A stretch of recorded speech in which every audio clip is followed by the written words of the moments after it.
This conference will now be recorded.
Hello, everyone.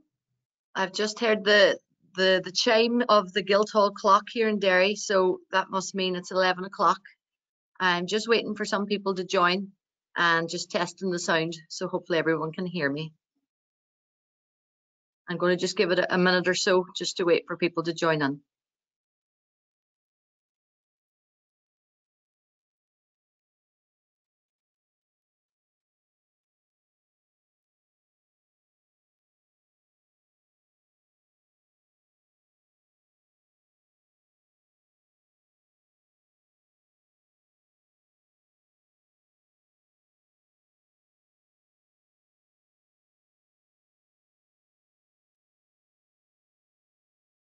Hello, Margaret. Great to see you. Hi. I figured out the tech. Yeah, good. That was the first test. There's Matt. Hello, Matt. Great for you to join us. Good morning. I'm not stalking you, Jen, I promise. That's all right. I don't mind.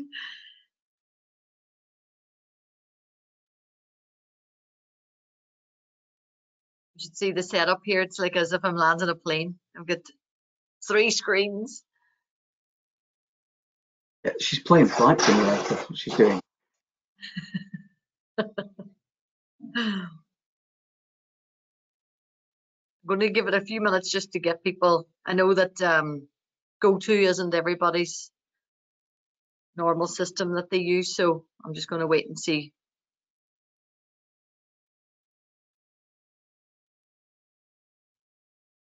It was a lot easier to use than when I first tried Zoom. That's right. That's good to know.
I can start to see more people coming through now. That's great. Serena's going to do a little bit of housekeeping, just the basics in terms of questions and keeping mics muted and things like that until the end. So I'll hand over to Serena. Welcome, everybody. Hi, everyone, and welcome to Jennifer Neff's Digital Leaders Week 2020 session. You are all very welcome. This session is called Reducing Health Inequalities During COVID and Beyond. Jennifer is leading the session herself, but I am here to help and do a bit of housekeeping. There's over 120 people registered for this morning's session, so I'm sure you can all appreciate that we have by default muted everybody. So what we'll do is, if you do have any questions throughout, we will have a bit of a Q&A if we have time. If not, pop any questions you might have into the chat box just up at the top right-hand corner there, and we will get back to you with an answer to your question within 24 hours today. We've got our contact details for Jennifer and the team at the end of the presentation. But again, if anybody's having any audio issues or can't get logged on, or this might be a session that you want to forward on to any of your colleagues, the recording will be available this afternoon on our website and on our social media channels. So without further ado, I'll pass you over to Jennifer Neff, this morning's speaker. Over to you, Jennifer. Thank you, Serena. Thank you. So I think people will just be joining. I'm just going to give a little quick intro. So I am Jennifer Neff. I'm one of the co-founders and the CEO of Elemental Software, and I am here today as one of the 3 shortlisted organizations in the health tech category for this year's Digi Leaders 100. I'm going to share with you a little bit about us and what we've been working on. But more importantly, I'm actually going to shine a spotlight and share lots and lots of different ways that amazing people and amazing organisations and partnerships are tackling health inequalities across the UK and Ireland. I am here to hopefully inspire you, to challenge you to ask yourself, what could you do and what can your organisation do as we face these uncertain times, and more than ever, see the need to be connecting people, building communities and improving lives. So I'm just going to go through my slides here. Great. So I'm joining you all the way from Derry today in Northern Ireland. And this is a little bit about my background, first of all. So I was born and bred in Derry, and despite leaving, like many young people do when they're 18, I actually came back to Derry because I love Derry so much. But I left here in 1994, and in 1994, the peace process hadn't started yet, and we were living during a really troubled times. Unemployment levels were the highest ever, and I think in the early 90s it was something like 12%.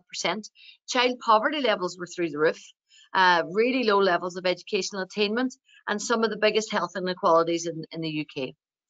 And all of these issues obviously affected our localities and had an impact on mental and physical health of the people of Derry.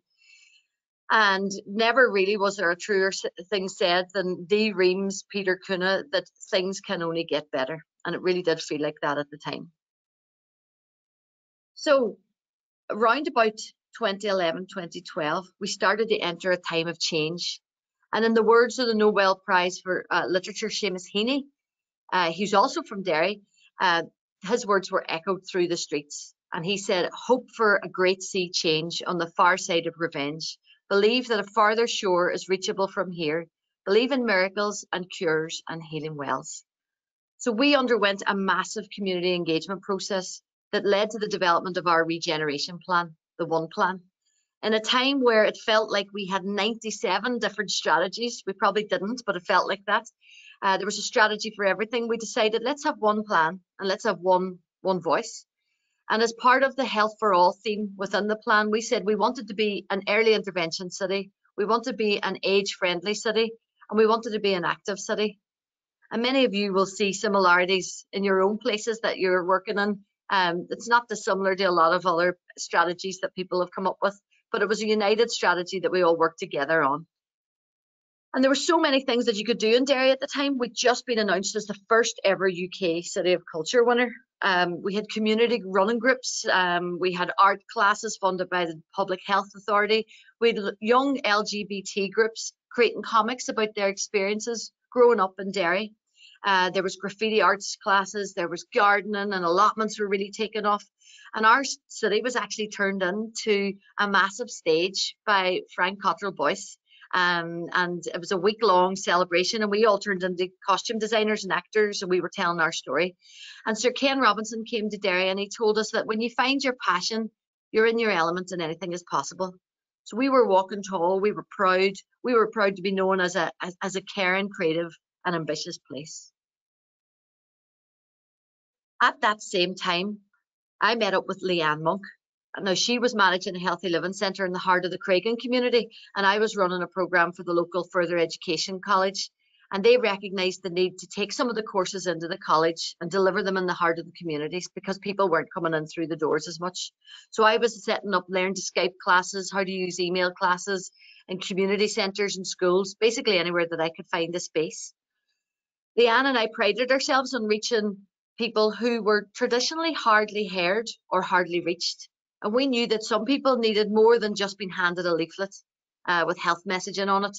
So Leanne and I would put up little posters in corner shops and chip shops, and we'd put little ads in the parish bulletin to tell people about the great programmes and services that were happening right in the heart of their own community.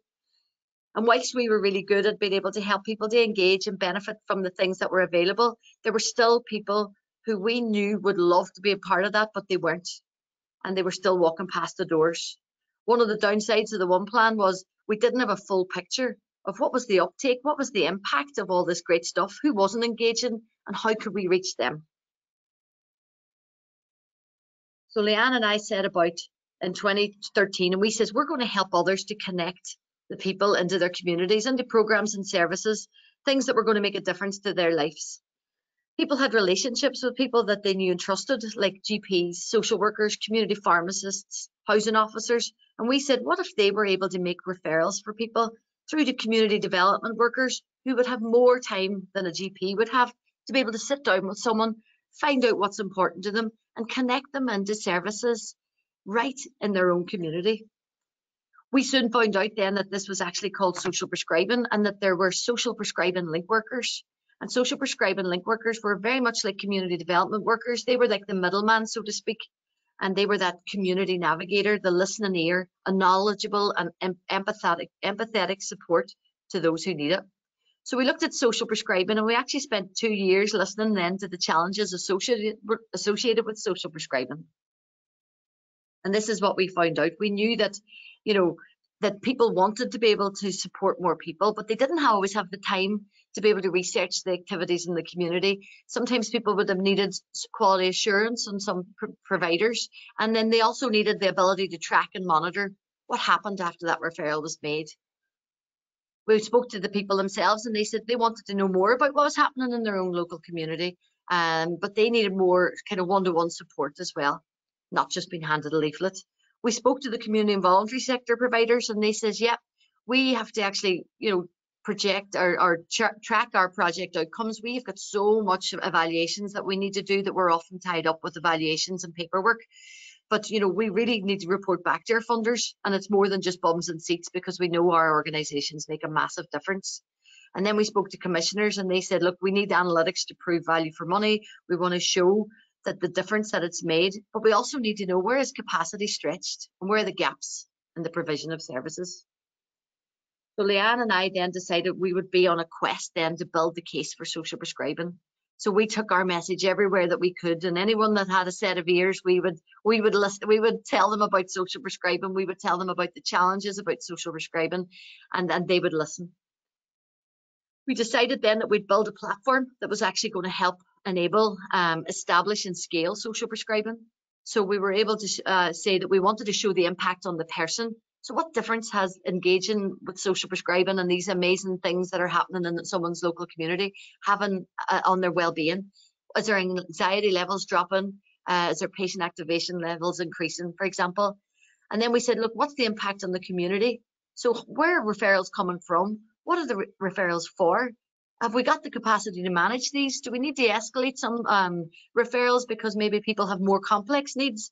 And where are the gaps? Are there people looking for services and wanting to get involved in things that maybe aren't there? And how do we go about filling those gaps and making sure that happens? And then we also talked about measuring the impact on the health and social care system. So what's the difference in the GP appointments, A&E attendances, hospital waiting lists and things like that? because we knew it was all making a difference on that as well. We even took the message further afield. We took the message to Dubai, and they loved the sound of social prescribing. They said, yeah, well, we have an issue here with type 2 diabetes, and we want to be able to prevent that. So they said, let's call it happiness prescribing, because they wanted to be they had a whole happiness strategy and a minister for happiness. So this is me demoing Elemental and talking about social prescribing to everyone here. And they ended up writing social prescribing into their health strategy, which was amazing. And they delivered social prescribing through their primary care centres, and they were able to connect people to diet, nutrition support, to physical activity, and mental health support as well that was going to help people. So it was great. So when we look back and we look forward now to where we are, Leanne and I came up with a very simple idea, and now today, as of today, there's nearly 60,000 people are being supported through social prescribing by people that are using Elemental, by a platform that we've developed. Nearly 7,000 people are GPs, nurses, practice managers. They're making referrals from their clinical systems within 3 clicks straight to social prescribing link workers who are based remotely. They can be based in practices, they can be based in housing associations and council buildings and things like that. And we're able to show that so many visits are being carried out. So 234,000 visits have been carried out so far, and 436 social prescribing hubs have gone digital as well. So I'd like to be able to shine a light on some of the great work that's happening across the UK. I've told you a bit about Elemental and about what we do. Yes, we're working across education, health, housing, community and voluntary sector, local authorities, prison and social care. But how does that actually translate on the ground? So I want to be able to shine a light on some of the different regions. So I want to start off with Scotland and tell you about 2 amazing projects in Scotland. The Spring Social Prescribing Project. So there's 15 social prescribers working across Scotland, serving communities in socially deprived areas. So they're alleviating the impact of social isolation, ill health, food poverty, and they're overcoming the barriers to support. It's an ongoing support program that they've set up, and they're now being able to make referrals to the program through the telephone as well, and guidance has helped. They've turned a lot of their face-to-face support to online, and they're reaching more people than ever. The Scran Academy, this is a food charity that combats poverty and empowers young people. It was set up just as COVID was starting, founded by John Loughton. They came together over COVID with lots of partners, and they've actually delivered 100,000 free meals to vulnerable people, and they're still providing hundreds of healthy meals weekly. But not only are they providing food and meals, they're actually providing training and skills to young people, and they're learning about food hygiene and hospitality skills. So that's some of the great stuff that's happening in Scotland. Then I'm going to fly over to Ireland and talk about some of the great stuff happening in Ireland. So there's the South Dublin County Partnership. They deliver social prescribing across the Tallaght region. It's practice-led. There's 2 practices, GP practices, and it's actually the practice managers and the nurses that are making referrals when they see people and they think that it's a social issue that the person has and needs support with. They make referrals then to the team in the South Dublin County Partnership. But the GPs are getting involved as well. So they attend the Green Prescription Walk, and the link workers help people learn to use Zoom, and the GP would join the Zoom on a Friday, and there would be a group of people just chatting about their health and well-being, and one of the GPs would be there as well.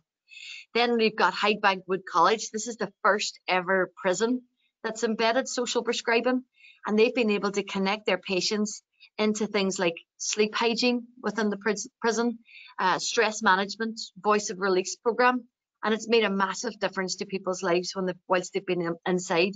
They've actually been able to demonstrate an increase in people's well-being and engagement, and this has been able to feed into their personal development plans as well. We're exploring with them now a Beyond the Gate program. So whenever that person comes out of prison, if they were engaged in the art class or in the choir, what else could they get involved in when they're coming out? So it's not just about housing and employability, it's about those other social side of things as well. And also the Spring programme is run in Northern Ireland too. So the Healthy Living Centres across Northern Ireland, there's actually 29 of them. and they do a lot of work as well with the Department of Agriculture, Environment and Rural Affairs, because we have a lot of rural communities in Northern Ireland. So a lot of funding has come from DAERA, which is amazing, and we haven't seen that too often in many other places, but that really helps them to expand the great work that they do. Then I'm moving to the north of England to tell you about Imagine Independence. They've developed an amazing program, Building Up Stronger, because they believed instead of building back better, it's about building up stronger, because maybe what things were like before COVID weren't great for people, so that people wouldn't want to go back there. So this is a pilot project, and it's been delivered by Imagine Independence and funded by the Department of Culture, Media and Sport via the National Lottery Community Programme for a period of 6 months.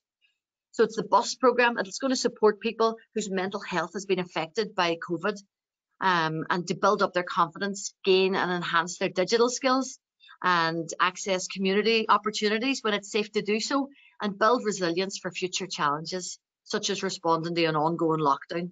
So BUS is going to focus on a person's experience during lockdown so far and address each of the issues raised, thus reducing social isolation.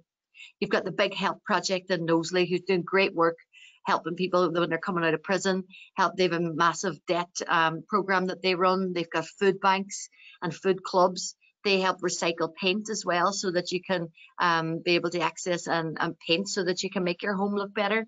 You've got Care Merseyside, who are doing great work as well. They've got GP practices who are sending out text messages to their patients with a little link to a self-refer form, a very simple form that people can complete. And this drops into Care Merseyside's inbox to be able to say, and I think in one day they had something like 87 self-referrals. People were looking for all different types of help. And Kathy and her team, her link workers, were able to support people. And the GPs were delighted as well, because it felt they were able to contribute to this. You've got Healthbox that's working across Cheshire. They deliver the primary care network program for a lot of the primary care networks there, and they have a team of link workers. They're former public health professionals, and they've set up this amazing community interest company. So they're doing great work in Cheshire. You've got Life Rooms. Life Rooms is a Merseycare NHS Foundation Trust. They're a secondary care provider of mental health, and they designed and deliver the Life Rooms program across Liverpool. And what they've done during COVID is they have pathways advisors who are like link workers, and they're supporting them to be able to reach and support more people. And if someone does have more complex needs, there is an escalation pathway. So this not only supports the person more, but it also supports the workforce as well. And they've embedded reflective practice and things as well, so that the workforces are safeguarded too, because it's really important. In Sunderland, you've got the All Together Better programme, again, working with primary care networks and doing great work there. NGS, this is a massive project, and they're helping people get back to work. They've just won a big contract for the JET programme, and they're helping people across not only the north of England, but and across London as well. You've got the Bureau in Glossop. You've got Action Together. You've got Salford CVS, again, leading the way, receiving referrals from GPs electronically, from secondary care teams, from social workers, and from community care teams in the council as well. Doing great work. South of England, there's so many good examples here as well. And again, I've put in the little Twitter handles so that you can check some of these organisations out. Merton in particular has always just had a really strong partnership between the local authority, health, community, voluntary sector and housing partners. And the lead there is a GP called Mohan Sekram, and he's just been amazing at galvanising and championing social prescribing. And they have a great relationship with Merton Voluntary Service Council, and they work really truly in partnership together. You've got Southwark, all the GPs across Southwark they were able to mobilise a project within 2 weeks as COVID was starting, to be able to better connect in with all their GPs and support more patients. Hounslow is amazing. They've got their System 1 here, and they're actually going to be one of the first to be able to make referrals from System 1 to their link workers using Elemental. We're really excited about that, because they're able to push data back into the patient record with the GP's consent, so they can see at a real snapshot in terms of how many people are being supported, what are they being supported with, and who's not being supported, so they can help more. You've got Lambeth Health, and their Runday services run by Age UK Lambeth, And again, all the GPs across Lambeth have the ability to refer into the Age UK team using the connection that we have with EMIS. Enable Leisure, you got them in Wandsworth, they're doing great work as well. And they are just about to set up a Macmillan hub, which is brilliant. One Health Lewisham, again, doing fantastic stuff. They are actually the first that we know of that are bringing together the self-refer COVID version, and it's going to allow patients to self-refer for support during the pandemic. And again, the social prescribing is run by Age UK there. Barnet, again, digital leaders in terms of what they're doing. Harrow Council and East London as well, doing great stuff. And then we're going to have a quick look at Wales. So Wales are fantastic as well. There's 2 universities in Wales that are social prescribing universities, University of South Wales and Wrexham University. So they're supporting their students. They've got the referrals can be made from chaplains, from the student union team, for accommodation, for funding, anything like that. So they're a full connected service. You've got Warm Wales, led by Joanna Seymour, doing great work around fuel poverty and home visits and keeping people warm. You've also got the Betsy Calder University Health Board and the Cardiff and Vale University Health Board, who've also commissioned social prescribing as well. And the fantastic United Welsh, who have designed and delivering Wellbeing for You programme as well. So that's housing really, taking a stand as well and supporting their residents and their tenants. So look, that's a very quick run through of everything. I've probably gone really fast. There'd be time for questions as well. Let me just check how I'm doing for time. Actually, 24 minutes, not bad. But what I want to kind of conclude with here is that the common thread across all these projects is strong leadership. It's people who there's similarities between everybody, because there are people who are not going to sit around and wait for things to happen. The people that deliver and have designed this amazing work and these amazing programs are people who are saying, right, I got to do something about this. And they recognize that they can't do it themselves, and they recognize the value of partnership working, because this can't be done alone. The other link between everybody is everyone's really good at looking at what's right about this place, rather than saying what's wrong with this place. And it's really looking at kind of getting stuck in and making things happen. And time again, it really is the community voluntary sector who are able to do this. So what we need to do is we need to make sure that there's funding, that there's skills, there's support, there's technology, there's equipment available for groups and organizations, because our people are lonely in ways they've never been before. Change is coming, so we need to ask ourselves how we want to shape it. We're in a position to do something now to reshape society as a result of COVID. And this is honestly the biggest challenge for change in our lifetimes. Hopefully seeing some of the great work that's happening across the country and across the UK and Ireland has made you think about the role that you play in reducing health inequalities. And if that's the case, I'd love to hear from you. I'd love to chat with you about what you're doing. And if you needed to be introduced to someone else who's maybe further down the line than you are and you would like some help and advice, I can connect you with those people. So thank you, everybody. It feels like 2 seconds, but I know it was longer than that. Serena, have we any questions or anything in the chat that anybody's asked? Not at the minute in the chat, but if anybody does have a question, if you want to turn on your microphone there yourself and unmute yourself, feel free to do so. Or alternatively, you can email Jennifer at the email address on the screen there, or email us, or connect with us on any of our social media channels. As I said, this session will be recorded, and we can email this out to you later on this afternoon to forward on to anybody else who you think might be interested. Thank you, everyone. Thank you for joining me. I know everyone's time is precious. We'll make this recording available, as Serena said, so that you can share it with other people. Do get in contact, even if it's just to ask a question or to find something out. We're always here to help. Okay, thanks everyone. Have a great afternoon. Thanks everyone. Bye. Bye-bye.